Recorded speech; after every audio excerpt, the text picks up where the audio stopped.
today carried out random inspection at Sanguem bus stand, and we checked the traders who are dealing in ready-made garments, for which today we had gone to visit of 2 shops, and they were displayed for sale some ready-made garments which did not have the mandatory declaration as per the legal metrology package commodity rules 2008.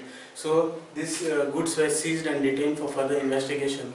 Also on 16th, that is last Thursday, we had carried out such random inspections in colony of Dharbandora Taluka, and wherein we had we have booked 5 cases, of which one is a packaged commodity same dealing in the ready-made garments, and other 4 are for enforcement cases, in which we had booked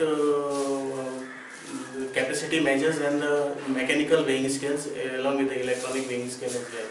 And such random inspections will be carried out periodically from time to time. For the cases booked for this month, the total value of goods that has been seized is worth rupees 50,000. And as far as the compounding cases for compounding fees for the enforcement cases is around 30,000.